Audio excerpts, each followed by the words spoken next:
Hello everyone, welcome to the Tim Booker channel. I wish you a pleasant listening experience.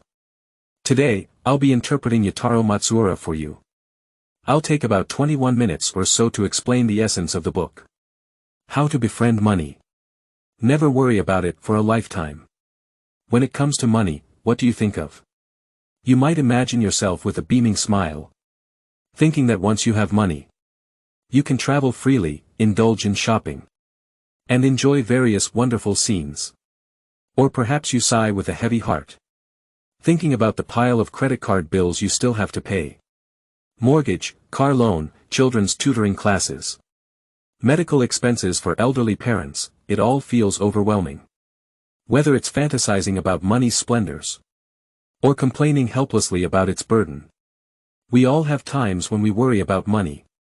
Because of this, deep down, we all have a strong desire to achieve financial freedom and no longer fret over money. The book we're discussing today is related to money. However, it's not about teaching us how to speculate in stocks, how to invest or allocate assets. Nor is it about telling us how to save and accumulate money. Instead, it guides us on how to interact with money wisely, teaching us how to manage our relationship with money. You might say, what's there to say about managing money? Just tell me how to make money in a down-to-earth way. But let's think about it carefully. We want to make money, but we don't know what money is. Nor do we know how to attract it. Moreover, we haven't really considered what kind of relationship we have with money, and how this relationship impacts our lives. Isn't this a bit of a confusion of priorities?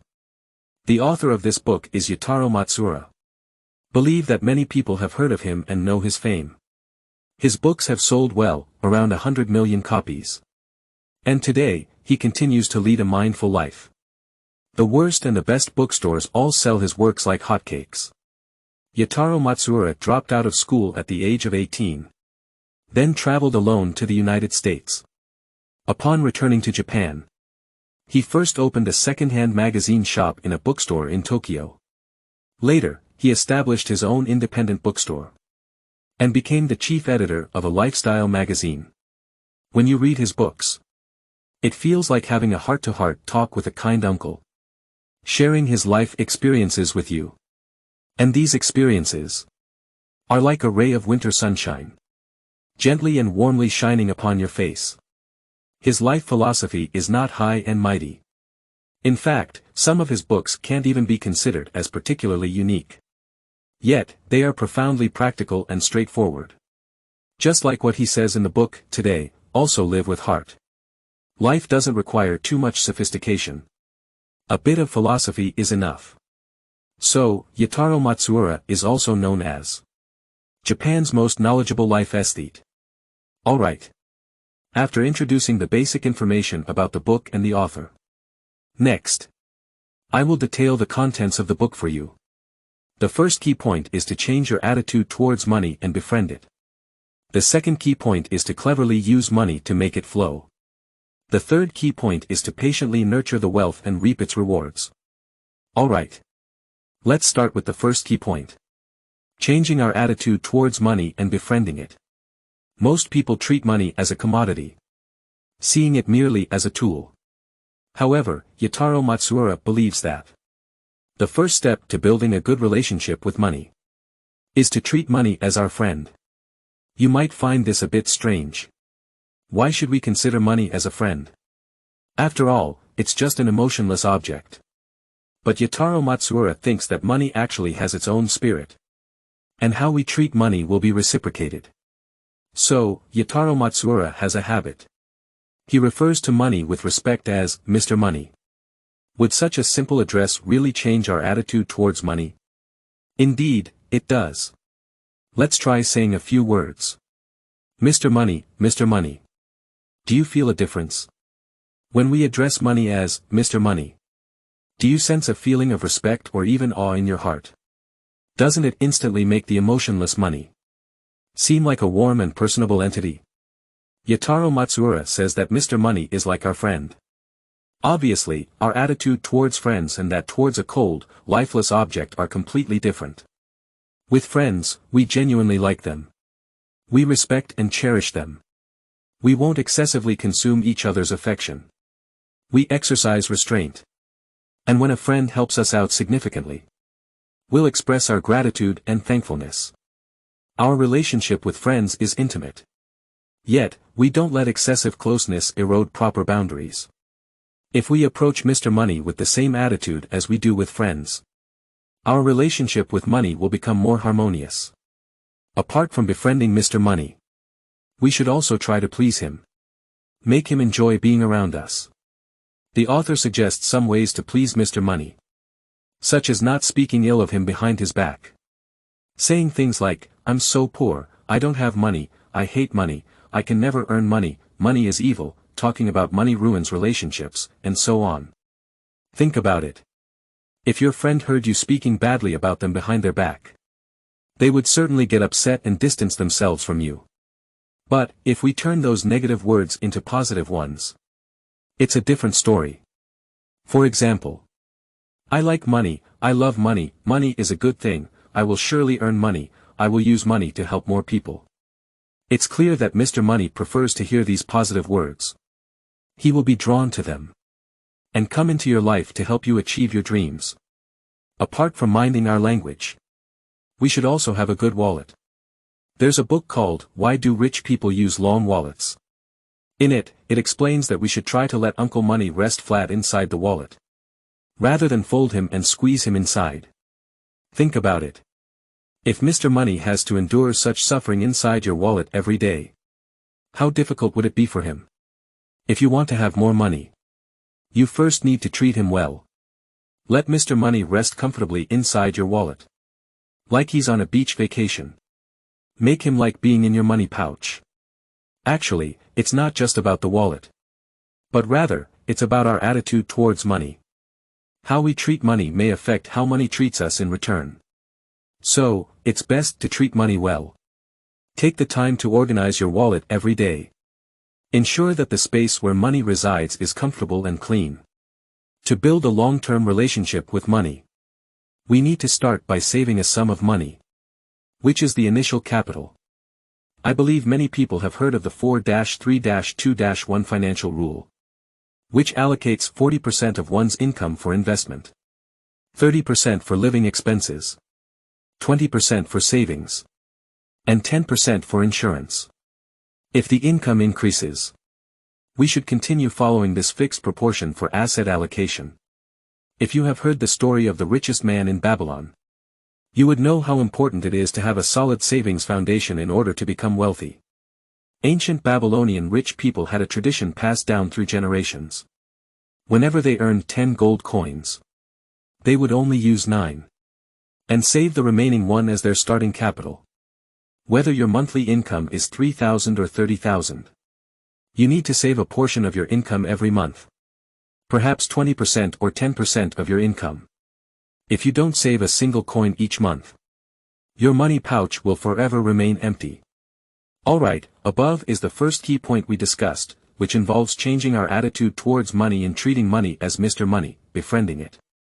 We also talked about some methods to please Mr. Money, such as not speaking ill of him behind his back, expressing fondness for him, and allowing him to comfortably rest flat in the wallet.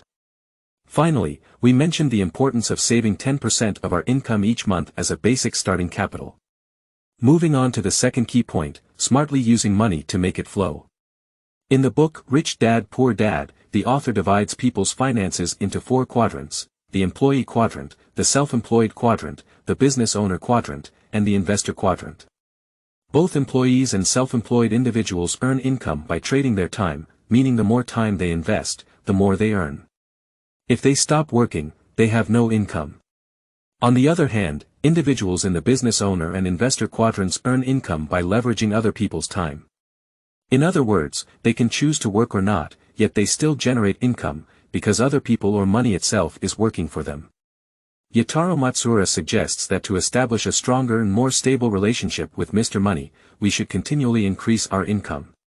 One effective way to do this is by running our own business, entering the business owner quadrant, and letting others work for us.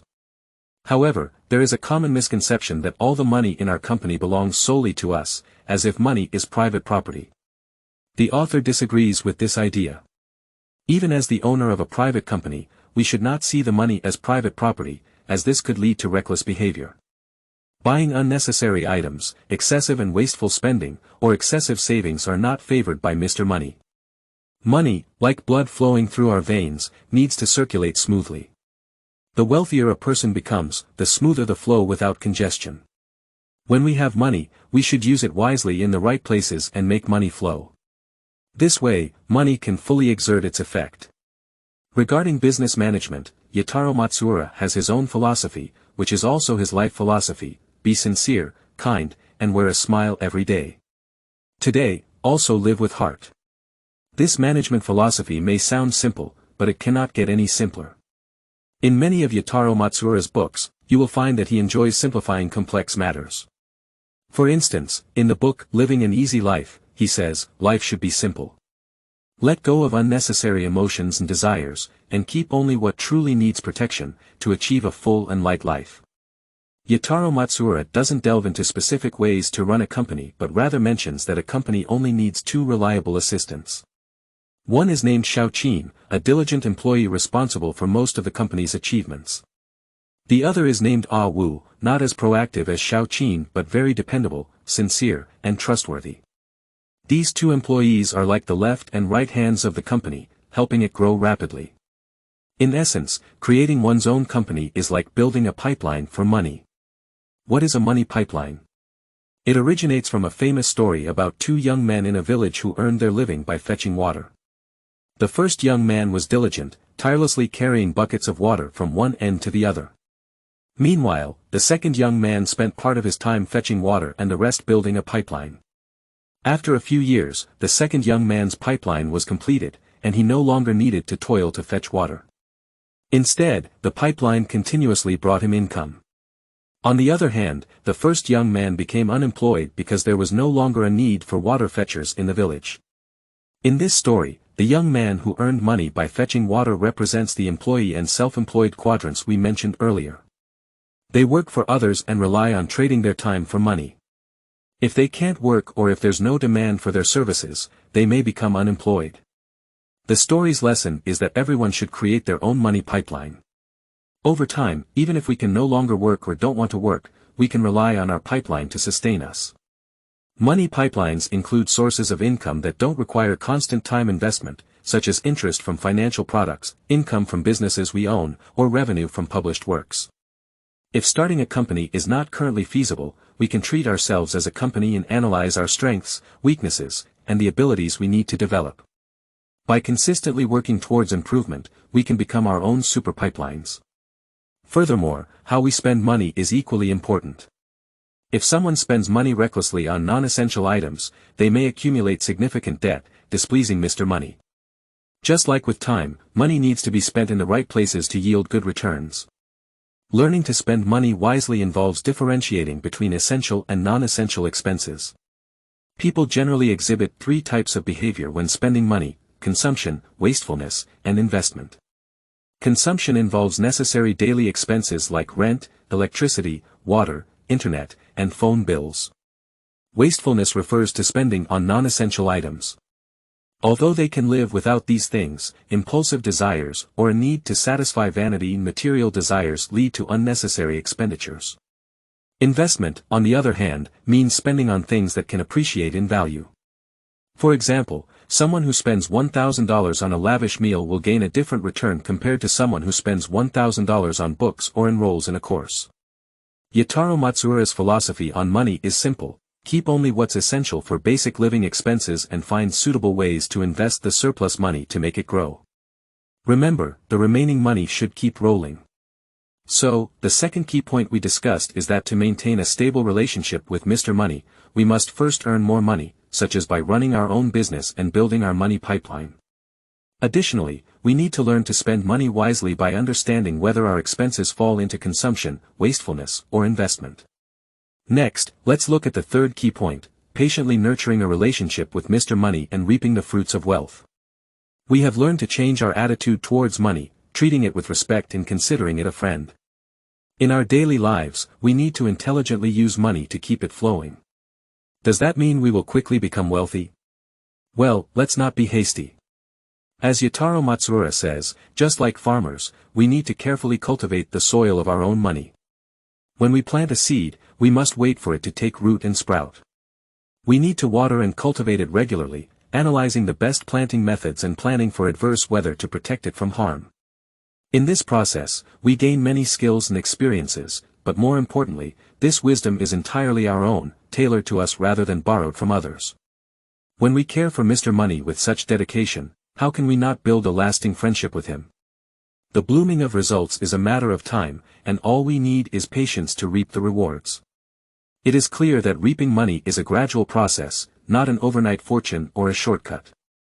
If a person doesn't handle their relationship with money properly, even if they achieve sudden wealth, they may quickly fall back into old unhealthy money habits, causing Mr. Money to gradually distance himself from them. We often say that time is money, and every minute and second, we can hear the sound of money flowing. Cherishing time is cherishing money. Efficient time management is a hallmark of wealthy individuals. They know how to leverage time as a lever to maximize its benefits. Many smart and wealthy people engage in work that can be sold multiple times. For instance, someone may spend 10 hours recording a course and then sell it online. It can continue to generate income for years to come. Investing in such ventures early on can yield high returns. Regarding the relationship between time and money, we can establish short-term, medium-term, and long-term financial plans to ensure we are on the right financial track. Short-term plans may involve saving 3 to 6 months of basic living expenses as a buffer in case of emergencies or unemployment. Medium-term plans can include saving for children's education, buying a car, or purchasing a house. Long-term plans are for retirement and ensuring financial security during the later years of life. Finally, to become wealthy, it's essential to find lifestyles and work that money likes, to be a valuable person, and to know how to utilize these aspects to gain wealth. In conclusion, today we discussed the following key points. 1. Changing our attitude towards money, treating it with respect, and becoming friends with Mr. Money. 2. Learning ways to please Mr. Money, such as not speaking ill of him behind his back and expressing affection, allowing him to rest comfortably in our wallets. 3. Setting aside at least 10% of our income each month, creating a basic starting capital for earning more money, such as through running our own business and building our money pipeline. 5. Spending money wisely by distinguishing between consumption, wastefulness, and investment. 6. Patiently nurturing our relationship with Mr. Money and creating short-term, medium-term, and long-term financial plans to reap the fruits of wealth. 7. Understanding that truly wealthy individuals find lifestyles and work that money likes and become the objects of Mr. Money's affection. Congratulations on completing another book. Thank you all for your support and attention. Please subscribe to the Tim Booker channel, like, and share this valuable knowledge with your friends. Let us combine wisdom with practice to achieve our financial goals and create a better future. Thank you, and goodbye.